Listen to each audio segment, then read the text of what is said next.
오늘 하나님의 말씀은, 하나님이 우리에게 들려주시는 말씀은 고린도후서 4장 1절에서 6절 말씀입니다. 오늘도 똑같이 다 일어서셔서 우리가 한 목소리로 하나님의 말씀을 받도록 하겠습니다. 다 같이 한 목소리로 읽겠습니다. 이러함으로 우리가 이 직분을 받아 긍휼하심을 입은 대로 낙심하지 아니하고 이에 숨은 부끄러움의 일을 버리고 괴율 가운데 행하지 아니하며 하나님의 말씀을 혼잡게 아니하고 오직 진리를 나타내므로 하나님 앞에서 각 사람의 양심에 대하여 스스로 천거하노라. 만일 우리 복음이 가리웠으면 망하는 자들에게 가리운 것이라. 그 중에 이 세상 신이 믿지 아니하는 자들의 마음을 혼미케 하여 그리스도의 영광의 복음의 광채가 비추지 못하게 함이니 그리스도는 하나님의 형상이니라. 우리가 우리를 전파하는 것이 아니라 오직 그리스도 예수의 주 되신 것과 또 예수를 위하여 우리가 너희의 종된 것을 전파함이라. 어두운 데서 빛이 비추리라 하시던 그 하나님께서 예수 그리스도의 얼굴에 있는 하나님의 영광을 아는 빛을 우리 마음에 비추셨느니라. 아멘. 고린도 교회에 바울이 떠난 후에 바울을 반대하는 소위 유대주의자들, 유대인들로서 구성된 그런 거짓 사도들이 들어왔습니다. 그들이 바울이 가르쳤던 그 예수 그리스도의 복음을 반대하면서 율법주의적이고 유대주의적인 이제 율법을 가르치기 시작합니다. 그러면서 바울의 가르침이 잘못되었다고 비난을 합니다. 거기에 대해서 바울은 2절에서 이렇게 얘기를 하고 있죠. 자신은 숨기고 싶은 부끄러운 일이 없다. 그것을 다 버렸다. 그리고 자신은 교묘하게 속임수로 사람들에게 접근해서 복음을 가르친 적이 없다. 그리고 오직 나는 하나님의 말씀에 잡다한 것을 섞어서 하나님의 말씀을 혼잡하게 가르치지 않았다. 그리고 무엇보다도 자신이 복음을 전할 때 진리가 드러나도록 하나님 앞과 사람들의 양심 앞에서 떳떳하게 자신은 복음의 참된 진리가 드러나도록만 분명하게 정확하게 그리고 온전하게 말씀을 나타내었다. 이렇게 대답을 2절에서 했습니다. 사실 바울의 시대는 우리가 갖는 시대와는 좀 다릅니다.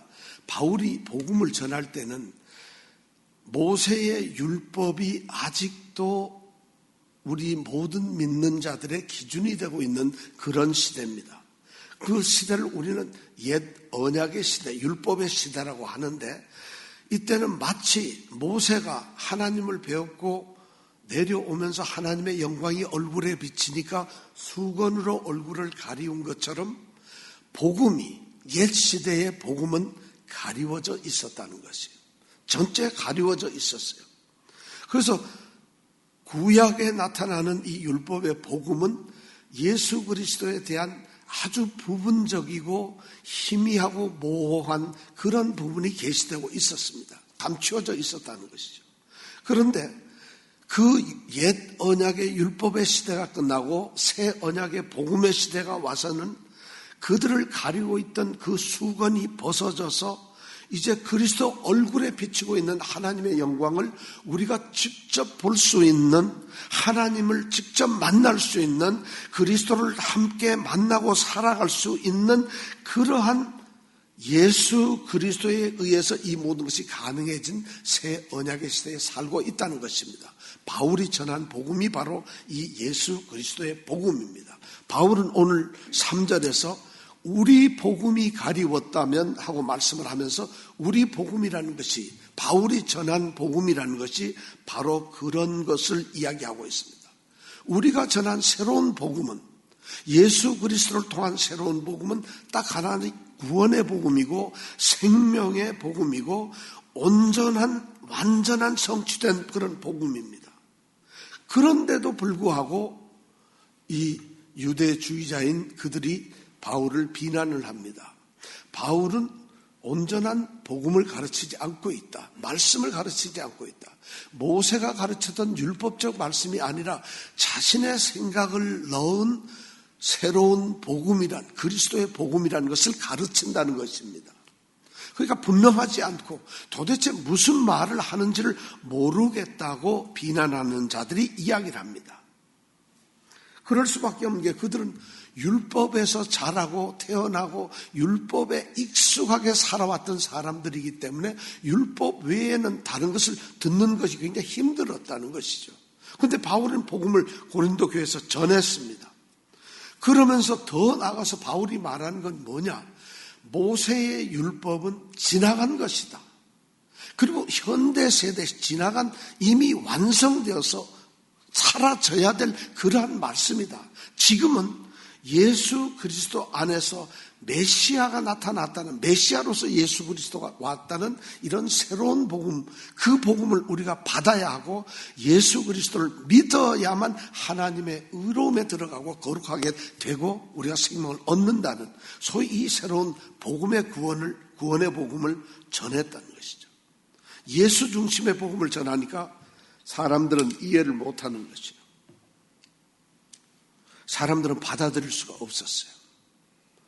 그런데 이 거짓 사도들이 고린도 교회에 바로 그런 것을 이제 퍼뜨리기 시작합니다. 예수의 복음이 잘못되었다. 모세 율법의 복음으로 돌아가야 된다는 이런 것을 가르칩니다. 그래서 바울이 거기에 대한 대답을 하기 위해서 오늘 말씀 3절에서 이렇게 말합니다. 만일 우리 복음이 가리웠다면, 이렇게 지금 말씀을 기록하고 있습니다. 이게 무슨 말이냐? 바울이 전한 복음들이 그들에게 만약 가리워졌다면, 그렇다면 어떻게 될 것이냐? 바울이 이렇게 말하는 데는 뜻이 있어요. 실제로 하나님의 복음, 바울이 전한 이 생명의 복음, 그리스도 예수에 대한 복음이 전해져도 가리워질 수 있다는 것이, 그게 막힐 수가 있다는 것이, 그게 반대가 될 수가 있다는 것입니다. 그것을 전제로 하고 만일 우리가 전한 이 복음이 그들에게 가리워졌다면 어떻게 될 것이냐 하는 것을 대답하고 있어요. 어떤 사람들은 복음을 전하면 받아들이지 않습니다. 어떤 사람들은 복음을 오히려 대적하고 복음을 비난하고 복음을 향해서 오히려 덤빕니다. 그리고 복음을 비난합니다. 왜 그럴까요? 왜 그런 문제가 생길까요? 혹시 복음의 내용이 너무 유치해서? 복음의 내용, 그 본질이 좀 복잡해서? 아니면 분명하지 않아서?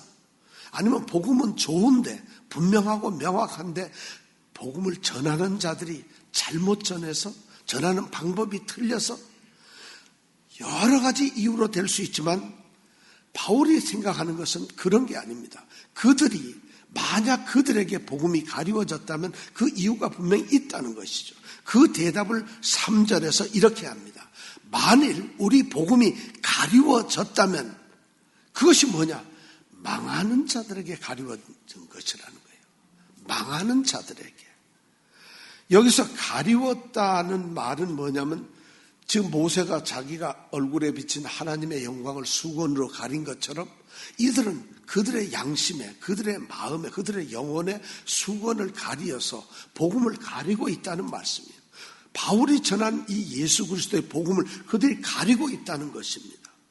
그래서 복음의 진리를 볼 수가 없고 들을 수도 없고 깨달을 수도 없고 이해를 못합니다. 받아들이지를 못한다는 것이에요.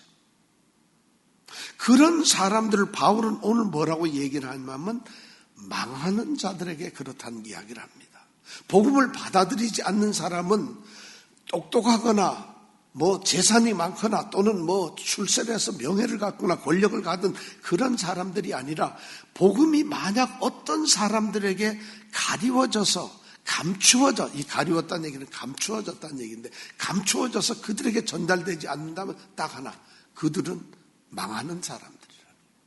망하는 사람들이기 때문에 그들에게는 복음이 가리워졌다는 것이에요. 그런데 이 말씀 가리워졌다, 가리웠다는 이 말은 이제 동사가인데 자기가 수건을 가지고 가린 것이 아닙니다. 자기가 자기의 마음을 가린 것이 아니에요. 이 가리웠다면이라는 단어는 수동태로 되어 있다는 거예요. 누군가가 가리워줬다는 거예요. 누군가가 가려줬다는 것이에요.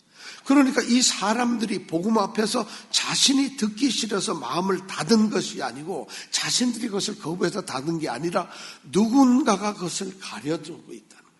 누군가가 그것을 막아주고 있다는 거예요. 수동태니까 자신이 하는 일이 아니었어요. 이 말을 다르게 말하면 그들이 나는 복음을 거부합니다 했기 때문에 가려워진 것이 아니라는 것이에요. 누군가가 가려졌기 때문에 그들은 복음을 거부할 수밖에 없다는 것이에요. 누가 그랬을까요? 이것이 바로 하나님의 주권입니다. 놀라운 지금 말씀을 우리는 듣게 됩니다. 바울은 지금 복음 앞에는 두 종류의 사람이 있다고 이야기를 합니다. 하나는 영생을 얻는 사람들이 있고 또 하나는 복음 앞에서 멸망을 하는 사람들이 있다는 것이에요. 복음 앞에서 중간지대는 없습니다. 어떤 사람들은 멸망을 당합니다. 복음 때문에. 어떤 사람들은 복음 때문에 영생과 구원을 얻습니다.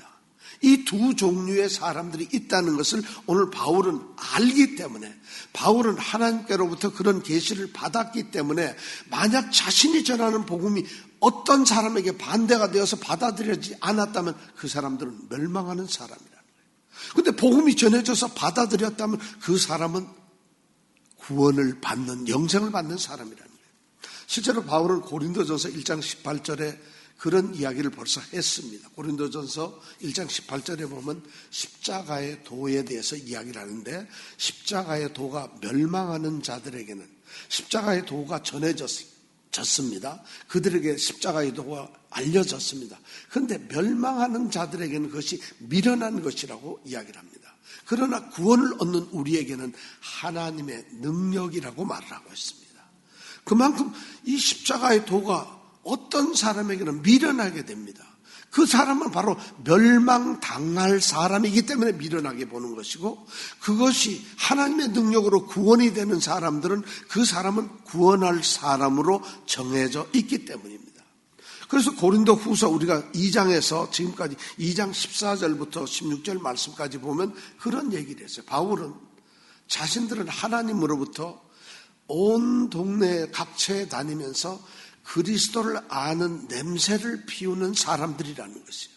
그런데 이 냄새가 어떤 사람들에게는 죽음으로 끌어가는, 멸망으로 끌어가는 냄새가 되지만 어떤 사람에게는 이 냄새가 생명으로 이끌어가는 냄새가 된다는 것이에요. 그런데 이 냄새는 구원받는 사람이거나 멸망하는 사람들에게 모두에게 선포가 된다는 것이에요. 어떤 사람은 이 복음을 들어서 정말 그리스도의 영광에 들어가게 되고 그래서 구원자가 되는, 그래서 성도라고 그리스도인이라고 부름을 받고 약속된 영생을 받는 사람들이 되는데 어떤 사람들은 그리스도의 영광을 거부할 수밖에 없고 그리고는 결국은 심판에 의해서 멸망에 떨어질 수밖에 없다는 것이에요. 만일 우리 복음이 가리웠다면 멸망하는 자들에게 가려진 것이라는 말 속에 그것이 들어가 있다는 것이에요. 그래서 신학자들은 이 말씀을 이렇게 얘기를 합니다. 사람이 구원을 얻거나 구원을 받지 못하는 것은 궁극적으로 하나님의 주권이라는 것이에요. 하나님이 구원을 하시는 것이지 내가 구원을 받도록 하는 것은 아니라는 것이에요. 하나님이 구원에 대한 절대적인 권한을 가지고 계신다는 것이에요. 그래서 이 교리를 예정의 교리, 선택의 교리라고 하는데 하나님은 구원받을 사람을 선택을 하십니다. 그리고 구원을 받지 않을 사람을 버리십니다. 택할 자들은 택해서 구원을 하시는 거고 버릴 자들은 그냥 버려서 멸망을 당하게 하는 겁니다. 그렇게 하나님의 이 예정이 선택이 있다는 것이에요. 우리가 구원을 얻기 때문에 나와 있는 것은 아니라는 것입니다. 오늘 바울의 말은 그거예요. 자신은 복음을 전했는데 사실 복음을 전하는 자들이 복음을 받는 사람들이 다 그 생명의 살아서 역사하는 하나님의 말씀을 듣고서는 전부 아멘으로 화답하고, 왜냐? 이것이 생명의 말씀이니까 나와야 됨에도 불구하고 어떤 사람은 나오는데 어떤 사람은 안 나온다는 것이에요. 복음을 전하는 사람들이 거기에서 상처를 받거나 힘들어해야 할 일이 아니라는 거예요. 왜냐? 그 사람들은 복음을 전하는 거기까지의 사명을 받은 사람들이에요. 그래서 그 복음이 하나님의 선택된 자에게는 영생의 말씀으로 들어가서 받아들여지게 되고, 그들 만약 어떤 선택되지 않은 사람에게는 버려지는 일이 일어난다는 것이에요. 마태복음 13장에 보면은 씨 뿌리는 자의 비유가 나옵니다. 예수님이 직접 말씀하셨죠. 제자들에게 따라오는 예수님을 따라오는 사람들에게만 얘기를 하십니다. 조금 전까지는 바리새인이나 서기관이나 예수님을 좀 불편해하거나 거부하는 사람들과도 대화를 했는데, 마태복음 13장에 오면은 예수님을 따라오는 예수님의 사람들에게만, 제자들과 추종자들에게만 말씀을 하는 것이 바로 씨 뿌리는 비유를 합니다. 천국이란 밭이, 복음이란 씨를 뿌리는 자의 비유처럼 말씀을 합니다. 씨를 뿌리는데 4개의 밭이 나오죠. 하나는 길가에 떨어지는, 또는 돌밭, 가시밭, 또 하나는 좋은 땅. 이 4개의 땅이 나옵니다. 우리는 이 비유를 너무나 잘합니다. 씨 뿌리는 자가 씨를 뿌렸는데 어떤 건 길가에 떨어지고 어떤 건 돌밭에 떨어지고 어떤 때는 이건 가시밭, 어떤 건 좋은 땅에 떨어져. 좋은 땅에 떨어진 씨는 30배, 60배, 100배의 결실을 얻는다는 이 예수님의, 우리는 이 말씀을 너무 잘합니다. 그런데 이 말씀에서 우리가 들으면서 너무 이 말씀을 잘못 이해하고 있다는 것이에요. 오늘 바울이 이 말씀에 대해서 매우 분명한 선을 그어주고 있습니다. 바울은 하나님의 계시를 정확하게 이해를 하고 있다는 것이에요. 씨 뿌리는 자의 이 비유에서 우리가 착각을 하는 것은 뭐냐면, 아마 99.99%가 전부 그렇게 했을 거예요. 주님, 우리가 좋은 밭이 되어서 복음을 받아들일 수 있도록 좋은 밭이 되게 해 주십시오. 내가 좋은 밭이 되겠습니다 라고 이렇게 가르쳤다는 것이에요. 좋은 밭이 되어라. 여러분들은 좋은 밭이 되어야만 한다. 그래서 길가에 있는 사람처럼 복음을 받고 금방 말라붙어가지고 금방 복음을 거부하는 그런 사람이 되지 말고, 좋은 땅, 좋은 밭이 되어서 복음을 받아들이고 100배의 결실을 얻는 자가 되어라. 그런 사람이 되어야 한다라고 가르쳤다는 거예요. 그게 사실은 그런 내용이 전혀 아닙니다. 그 말씀은 전혀 그건 우리가 사람이 생각으로 그렇게 합니다. 우리는 농사라는 일을 생각하면 밭을 갈아서 좋은 땅도 만들 수도 있고, 거름을 주고, 또 우리는 퇴비를 놓고 해서 돌짝밭도 잘 기경을 하면 좋은 밭이 될 수 있다는 걸 압니다. 지금 예수님은 그런 이야기를 하시기 위해서 이 비유를 하는 게 아닙니다. 복음은 뿌려집니다. 이 세상에 뿌려지는데, 복음이 뿌려지는데 복음을 받는 수많은 사람들이 있습니다. 어떤 사람은 길가와 같은 사람들입니다. 그 망하는 자들이에요. 어떤 자들은 가시밭길 같은 그런 사람들입니다. 복음은 그들에게도 던져지지만 망합니다. 그들은. 어떤 사람은 가시덤불에 있습니다. 망합니다. 그런데 하나님의 말씀의 복음을 갖다가 받아들이고 그것을 믿고 그대로 정말 구원의 복음의 길로 나오는 그 사람은 바로 좋은 밭이라는 거죠. 좋은 땅이라는 거예요. 그 사람이 선택을 했기 때문에 좋은 땅도 아니고, 하나님께서는 그 사람이 좋은 땅이 되도록 하셔서 이 땅에 씨를 뿌리는데 그 사람은 좋은 땅으로 구원을 받게 되는 사람이라는 것이에요. 바로 그 얘기를 하고 있어요. 그럼 우리는 누구냐? 우리는 놀라웁게도 가시에 떨어진 사람, 가시밭도 아니고 길가밭이 아니라 좋은 땅이라는 것이에요. 하나님의 말씀을 받아들인 성도들은 좋은 땅이 되려고 하는 것이 아니라 이미 하나님이 선택한 좋은 땅으로서 우리는 복음을 받았다는 것입니다. 이것이 이 복음, 이 비유의 핵심입니다. 그래서 복음을 전하는 자들은 가서 복음을 뿌리는 겁니다. 하나님이 이미 좋은 땅으로 예비한 사람들은 복음을 듣고 100배의 결실을 거둔다는 것이에요. 바울은 그것을 알아들었기 때문에 때를 얻든지 못 얻든지 복음을 전하라고 합니다. 어느 곳에나 가서 복음을 전합니다. 그런데 복음을 받지 않는 사람들이 있어요. 그들은 길가에 떨어진 사람들, 길가와 같은 밭, 가시떨기와 같은 밭이라는 것이죠. 근데 복음을 받아들인 사람, 적은 사람은 있지만 바로 그 사람들이 하나님이 선택한, 하나님께 택함을 받은, 부르심을 받는 자들이라는 겁니다. 그들을 통해서 구원의 역사가 이루어지고 그들을 통해서 땅에 하나님의 나라가 이루어지고 하나님은 바로 그런 자들을 창세전에 영원하도록 그리고 하나님의 온전한 은혜로 하나님께서 그들을 결정해 놓고 선택하셨고 바로 복음이 선포될 때 그들의 마음속에 부르심을 주셨다는 거예요. 그들을 불렀다는 것이에요. 바로 우리는 그런 존재들입니다. 성도란 바로 그런 존재이기 때문에 우리는 우리 자신을 내가 무슨 노력해서 내가 열심히 말씀을 잘 이해하고 좀 깨달아야지. 그래서 말씀을 내가 받아들여야지. 그렇구나. 이것이 아니라 그 마음조차도 그렇다는 거예요. 바울이 빌립보 성에서 복음을 전할 때 일주일 동안 단 한 사람도 전도 못하다가 강가에 나가서 여인들 몇 명 있는 데서 말씀을 전했어요. 그런데 성경의 사도행전에 보면 그 여인들의 마음을 성령께서 열어주셔서 눈을 열어주셔서 비로소 복음을 들었다는 거예요. 그 사람들은 선택을 받은 자들이니까 복음을 들을 수 있는 귀를 하나님이 주셨다는 것이죠. 이것이 바로 3절에 나오는 말씀의 핵심적인 겁니다. 그러니까 그들이 바울에 대해서 당신의 복음이 모호하다 틀렸다가 아니라 내 복음을 받아들이지 아니하고 전하는 나를 거부하는 자들은 바로 그냥 망하는 자들이라는 것이에요. 그들이 무슨 내가 잘못했고 그들이 잘못한 것이 아니라 이미 망한 자들, 하나님의 선택이라는 게 그런 거거든요. 그렇다면 이런 일이 도대체 어떻게 일어날 수 있을까요? 하나님은 그 일을 어떻게 이런 일을 이루어낼 수 있을까요? 그것이 우리 가운데 어떻게 그런 일이 도대체 생길 수가 있냐는 겁니다. 그 대답이 바로 4절에 나와 있습니다. 우리 4절 말씀 함께 다시 읽어보겠습니다. 그 중에 이 세상 신이 믿지 아니하는 자들의 마음을 혼미케 하여 그리스도의 영광의 복음의 광채가 비추지 못하게 함이니 그리스도는 하나님의 형상이니라. 그 중에라는 말은 이런 말, 망하는 자들의 경우에는 망하는 자들에게 있어서는 이런 말입니다. 그들의 경우에 있어서는 망하는 자들은 왜 망하느냐? 이 말이 바로 그 중에 이런 뜻입니다. 그 중에 바로 그 망하는 자들의 경우에 있어서는 왜 그런 일이 생기느냐? 거기에 등장하는 인물이 바로 이 세상의 신입니다. 이 세상의 신. 이 세상의 신이 누굴까요?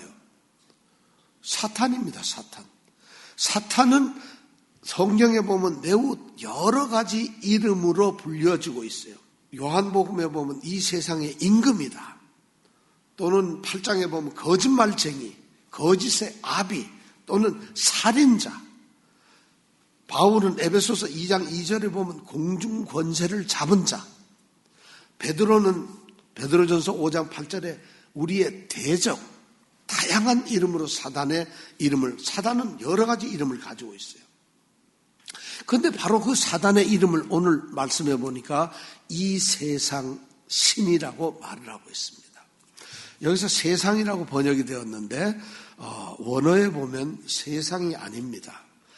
아이오노스라고 하는 단어를 쓰고 있어요. 아이오노스라는 건 세상이라는 의미가 아닙니다. 그런데 우리는 세상이라는 표현을 쓰고 있어요.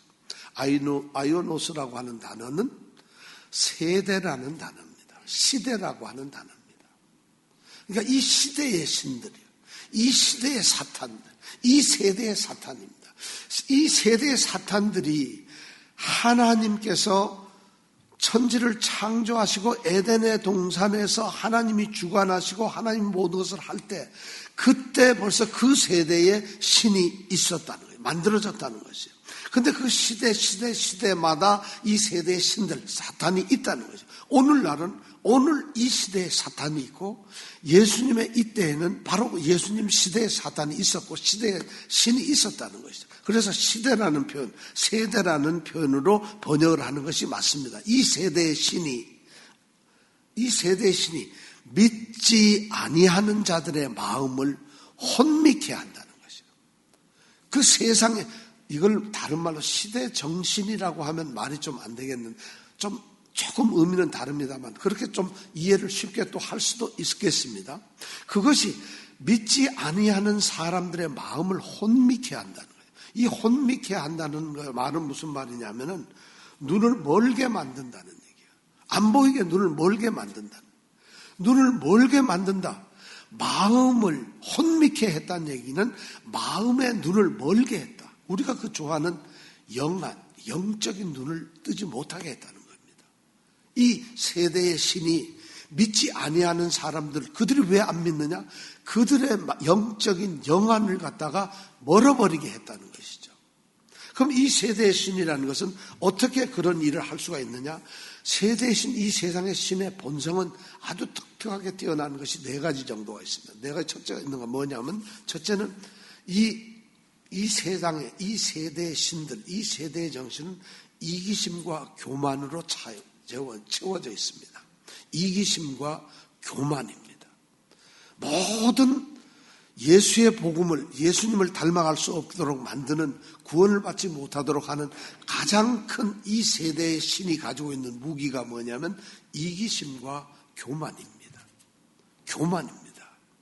이기심입니다. 이기심과 교만을 갖는 사람은 복음을 받아들일 수가 없습니다.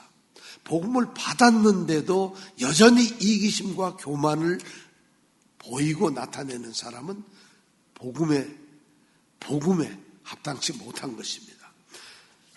그 다음에 이 사단의 본성의 두 번째는 탐욕과 정욕입니다. 욕심입니다. 그리고 색욕, 모든 욕심을 부리는 이 탐욕입니다. 정욕입니다. 그리고 세 번째는 분노와 살인입니다. 분노입니다. 오늘 우리가 십계명을 나누었는데 소요리 문답에서 바로 거기에서 보면 살인하지 말라. 살인이란 죽이는 것을 얘기하는 게 아니라 남을 해하는 것입니다. 남을 다치게 하고 남을 아프게 하고 남을 슬프게 하고 남을 괴롭게 하고 남을 지치게 하고 남을 힘들게 만드는 것을 살인입니다. 그래서 그것이 왜 나오냐? 분노와 살인 때문에. 그 다음 네 번째 그 사단의 이 특징 중에 하나가 뭐냐면 거짓과 속임입니다. 진실하지 못합니다. 참되지 못하고 거짓을 부립니다. 그리고 자꾸 속입니다. 괴율이라고 표현을 하고 있죠. 이 네 가지 특징적인 그런 본성을 사단은 가지고서 믿지 아니하는 사람들의 마음의 눈을 가려버리고 영안을 가려버리고 이런 것으로 사람들을 이끌어가고 있습니다. 자, 눈이 가려져 있으니까 결국 그들은 어떻게 될까요? 보니까 4절 후반절에 보니까 눈을 가리게, 영적인 눈이 가리워져서 그리스도의 영광의 복음의 빛이 비치지 못하게 되었다는 거죠. 아무리 그리스도의 복음을 그들에게 전해도 눈이 가리워진 사람은 복음을 볼 수가, 빛을 볼 수가 없어요. 블라인드가 쳐져 있으니까 밖을 우리가 빛을 볼 수가 없잖아요. 우리 영적으로 블라인드가 쳐져 있어요. 영적으로 막혀 있어요. 이 믿지 아니하는 사람들은 그렇게 되어 있다는 거죠. 그리스도의 영광의 복음, 그리스도의 복음의 빛, 광채라는 건 빛이죠. 그리스도의 영광스러운 그 복음의 빛이 그들에게 비치지 못하도록 블라인드를 쳐버렸다는 거예요. 누가? 이 세대의 신이 그랬다는 거예요. 사탄이 우리를 그렇게 하고 있다는 거예요. 그러니까 사탄을 인정하지 않는 사람들이 많아요. 사탄이라는 게 어디 있어? 천만에. 사탄은 지금 인격적인 존재로서 우리를 갖다 그렇게 몰아가고 있습니다. 우리 마음속에 우리가 성령이 임하시면, 하나님의 거룩한 성령이 임하시면 우리가 성령의 지배를 받고 충만함으로 영적인 사람이 되어갑니다. 그런데 성령이 임하지 않고 성령이 없는 상태에서 이 세상의 신이 만약 우리를 지배하고 있다면 우리는 속임과 분노와 그 다음에 이기심, 교만과 탐욕 이런 걸로 채워질 수밖에 없다. 그러니까 사단은 굉장히 영적인 존재라는 거예요. 그래서 그리스도의 이 복음을 받아들이지 못하고 그 빛이 비치지 않도록 한다는 거죠. 그리스도의 영광의 빛이 뭐예요? 그리스도의 복음이라는 게 뭡니까? 세상의 빛으로 예수님께서 오셔서 그리고 세상 죄를 위해서 십자가에 달려 죽으시고 부활하시고 하늘에 오르셔서 하늘에서 하나님의 영광을 얻게 되고 그래서 그 영광을 얻은 그 영광스러운 빛을 이 세상 사람에게 비춤으로써 복음을 비추김으로써 구원의 그 복음을 전하는 이 놀라운 인간의 마음을 비추는 이것이 바로 그리스도의 복음인데 그것이 세상 신에 의해서 막혀버렸다는 것이죠. 사단이 그런 일을 하고 있다는 거예요. 그러니까 복음이 아무리 분명하고 확실하고 영광스러워도 이미 막혀져 있는 사람, 사단에 이끌려가는 사람, 사단에 붙잡혀 있는 사람, 사단의 아래 있는 사람, 예수 그리스도 하나님의 선택 가운데 있지 않은 사람은 아무것도 할 수 없다는 거죠. 그런데 바울은 그런 말을 분명하게 합니다. 그것이 하나님의 무서운 하나님의 주권입니다. 우리는 그런데 그 엄청난 하나님의 주권에 의해서 성도로 선택을 받은 사람. 이러니까 이것이 엄청나요. 우리가 성도가 되고 그리스도인이 되었다는 것은 누구 따라서 교회에 내가 나가서 30년, 50년 다녔기 때문에 성도가 되는 것이 아닙니다. 누가 내게 전도지를 주어서 내가 그 전도지를 보고 교회 한번 나갈까 해서 우리가 교회를 나왔기 때문에 그렇게 되는 것이 아닙니다. 교회를 나온다는 것이 구원이 아니라 하나님의 자녀, 하나님 나라의 백성, 하나님의 영원한 모습을 볼 수 있는 그 영생의 삶으로 들어가는 자격을 얻는 것, 그것을 가진 것이 바로 구원입니다. 우리가 바로 그런 존재가 되었다는 것이에요. 이거 단순한 문제. 근데 우리는 하는 것이 별로 없어요. 난 태어날 때서부터 교회를 다녔는데 그래서 어땠다는 거예요. 그것이 중요한 것이 아니라 하나님께서는 나를 그렇게 선택을 해 두셨다는 거예요.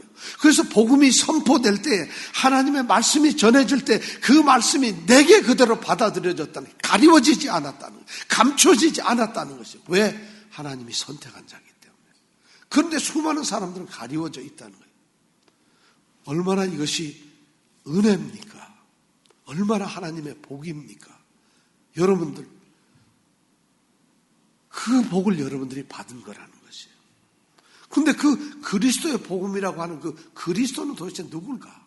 바울은 오늘 그리스도를 매우 한마디로 정리를 합니다. 그리스도는 하나님의 형상이다. 그리스도는 하나님의 형상이다. 이 형상이란 말은 똑같이 그려놓은 그런 초상화 같은 것을 말합니다. 그러니까 그리스도는 하나님과 똑같은 초상화다. 이런 뜻이냐 하면 그렇진 않아요. 여기서 그리스도는 하나님의 형상이라고 하는 말은 하나님은 영이시잖아요. 영은 우리가 볼 수가 없잖아요. 혹시 여러분 하나님 보셔서 영을 누가 보신 분 있으세요? 아니, 하나님은 영이신데 하나님은 둘째치고 우리가 여러분들 각 사람의 영을 한번 본 적이 있으세요? 영은 볼 수가 없죠. 그렇기 때문에 하나님은 영이시니까 하나님을 볼 수가 없어요. 구약의 시대는 하나님을 볼 수가 없었어요. 모세가 출애굽기 32장 33장에서 하나님의 계명을 받기 위해서 시내산에 올라갔을 때 하나님의 영광을 보았어요. 그러니까 그 영광의 광채가 얼굴에 비치고 그 영광이 너무 컸기 때문에 백성들이 자신의 얼굴을 보고 멸망당할까 봐 수건을 쓴 겁니다. 그런데 예수 그리스도께서 이 땅에 오셔서 바로 그분이 하나님의 형상이라는 거예요. 살아계신 그 하나님, 그러나 영이신 그 하나님을 아무도 볼 수 없는데 그 하나님을 이 땅에 하나님의 아들로서 나타내셔서 우리로 하여금 볼 수 있고 만날 수 있고 하나님께로 나아갈 수 있게 한 그것이 바로 예수 그리스도라는 것이죠. 그래서 그리스도는 하나님의 형상이라는 거예요. 보이지 아니하시는 하나님을 우리에게 보여주신 분이 바로 예수님이에요. 그러니까 예수님을 본 사람은 하나님을 본 것이에요. 예수님을 아는 사람은 하나님을 아는 것이에요. 예수님은 스스로 그랬죠. 아버지께로 가는 길이고 진리고 생명이 자신이라고 얘기를 합니다. 아버지께로 가는 길이 그냥 있는 것이 아니라 자신이 유일한 길이라고 이야기합니다. 바로 이렇게 하나님이 택하신 자들, 하나님의 성령이 우리를 비추어 주었을 때 하나님의 택한 자들은 반드시 성령께서 그의 영혼에 빛을 비추어 주셔서 그리스도를 알게 한다는 거예요. 그런데 그 사람은 틀림없이 선택된 사람이라는 것이죠. 바울이 지금 그것을 알고 있어요. 바울이 지금 오늘 이 3절 4절 말씀을 하는 것은 바울의 자신의 삶을 고백하고 있는 것이에요. 바울이 어떤 사람이었을까요? 바울은 젊어서 예수를 핍박하고 예수 믿는 교회를 잔해하던 사람입니다. 그런 다소의 사울로 불리웠던 이 사울은 육체적으로 매우 건강하고 지적으로도 뛰어난 사람이었어요. 그는 눈으로 모든 것을 볼 수 있었고 귀로 들을 수 있는 모든 것을 다 들을 수 있는 완전한 몸을 가진 그런 한 사람이었습니다. 그런데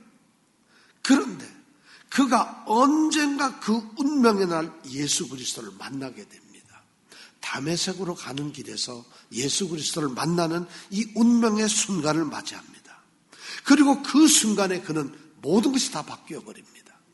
그의 학문과 지식과 능력과 그의 모든 완전함, 그 모든 것이 완전히 바뀝니다. 드디어 그 순간에 그는 영적인 눈을 뜹니다. 그의 눈을 비늘로 가렸지만 비늘이 벗어졌을 때 그는 그전에 못 보던 예수님을 보게 됩니다. 그전에 들었던 예수가 아니라 새롭게 만나는 예수를 듣게 됩니다. 그는 새로운 예수님을 보게 됩니다. 왜냐?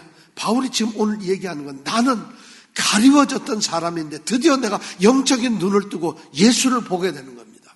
그는 율법에 정통하다 보니까 예수가 십자가에 죽은 것을 뭐라고 생각했느냐? 하나님의 저주를 받아 나무에 달린 죄인이라고 예수를 생각했는데, 다수의 사울은 그렇게 했는데 예수를 만나고 영적인 눈이 뜨이니까 그것이 아니었습니다.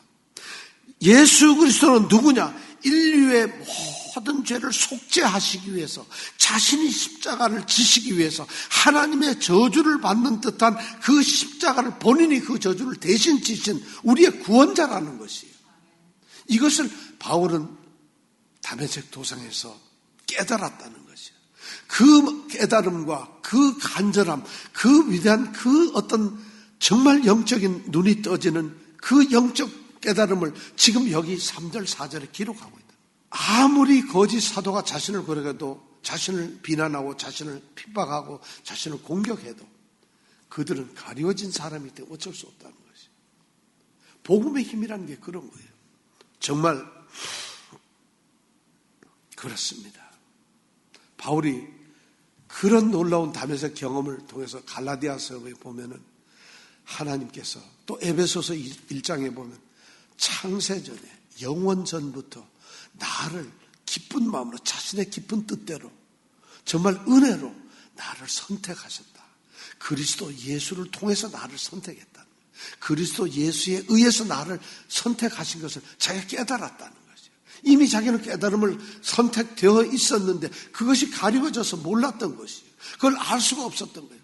복음을 듣고 예수를 전하는 사람들을 봤을 때 오히려 예수를 전하는 자들을 죽이려고 했던 사람이었는데, 그가 영적인 눈이 떠졌을 때, 가리웠던 게 벗어졌을 때 드디어 예수를 온전하게 만났다. 바울이 지금 그 얘기를 하고 있습니다. 여러분들 혹시 여러분들 주위에 여러분들이 알고 있는 사람 중에 사단이 그분의 영혼을, 그분의 영적인 눈을 혼미하게 만들고 있는 혹시 그런 사람 여러분 알고 있습니까? 한번 생각해 보세요. 내 주위에 이 사람은 믿지 않는 사람인데 이 사람은 사단이 그의 영적 눈을 가려버려가지고 예수를 안 믿어요. 아무리 우리가 밥 먹고 있는데 전화 와서 204가 맥도날드에서 봅시다. 교회 나오라면 안 나와요. 어쩌면 길가에 떨어진 사람이었는지 가시떨기에 떨어진 나무였는지 그 사람은 가리워져서 예수를 믿죠. 내가 왕년에 믿었다. 나 전에는 예수 믿었어. 저는 그 말을 믿질 않습니다. 오늘 이 말씀에 비춰보면은 예수를 믿는 사람은 성령께서 함께 하시고 성령께서 바로 영적인 눈을 떠주셔서 그리스도를 바라보게 하시고 그리스도가 바로 하나님의 형상이라는 것을 믿게 해준다는 것이에요. 그래서 구원의 길로 가게 한다는 것이에요. 혹시 여러분들 아직도 여러분들이 영적인 눈이 가리워져서 이 복음이 이것이 받아들여지지 않고 믿어지지 않는 분이 있습니까? 그럴 수 있어요. 저는 분명 그런 일은 없을 겁니다. 왜냐하면 우리는 이제 그리스도 안에서 그리스도를 믿음으로써 이렇게 예배자가 되었고 예수를 믿는다고 고백을 하고 찬양을 하며 우리는 이 땅에서 그리스도의 향기를 드러내는 그런 그리스도인으로서 살아가기 때문입니다. 그리고 우리는 무엇보다도 우리 자신 스스로가 내 안에 그리스도가 계신다는 걸 압니다. 그리고 내가 또한 그리스도 안에 있다는 것을 압니다. 내가 지금 살아가는 것이 결코 내 자신이 아니라 그리스도를 인하여 그리스도 때문에 그리스도로 말미암아 나는 살아가고 있다는 것을 우리는 압니다. 이것이 바로 그리스도인이라는 것이죠. 이것이 바로 오늘 말씀 복음을 받아들인 사람이라는 것입니다. 여러분들이 기억해야 될 오늘 말씀에는 우리는 선택된 사람입니다. 하나님께서 선택한 사람들이에요. 우리는 오다 가다 그냥 걸려진 사람들이 아니라 이미 하나님이 그의 모든 마음과 생각과 모든 계획을 우리에게 초점을 하시고 우리를 선택한 사람들입니다. 그렇기 때문에 복음이 우리에게 던져졌고 그 복음이 우리가 받아들여지게 된 것입니다. 내가 받은 것이 아니라 하나님이 받아들여지도록 수동적으로 하나님이 만드셨다는 것이에요. 그래서 우리는 그리스도인이 되었습니다. 그렇다면 어떻게 해야 될까요? 우리는 바로 그리스도께서 하나님의 형상이라면 우리는 우리 가운데 그리스도의 형상을 이루어가야 되는 것입니다. 우리가 그리스도의 형상이 우리 가운데서 이루어져야 되고 우리의 손과 발에서 그리스도의 형상이 나타나야 되고 우리의 삶의 모든 현장에서 그리스도의 모습이 나를 통해서 나타나야 된다는 것입니다. 그러기 위해서는 내가 그리스도 안에 있어야 합니다. 또 그리스도 그분은 내 안에 있어야 합니다. 이 은혜가 우리에게 있길 원합니다. 이 시간 함께 찬양하길 원합니다. 내가 그리스도와 함께 십자가에 죽었습니다. 그러나 이제는 내가 사는 것이 아니라 오직 내 안에 그리스도께서 사신 것입니다. 정말 나는 그리스도 안에, 그리스도는 내 안에 사는 그런 성도로서의 모습을 살아갑니다. 항상 우리가 어떤 일이 있을 때마다 이것을 생각해야 됩니다. 나는 누구인가? 나는 망하는 자가 아니라 그리스도께서 선택하신, 하나님이 선택하신 그리스도의 사람이다. 이 놀라운 은혜가 있기를 바랍니다.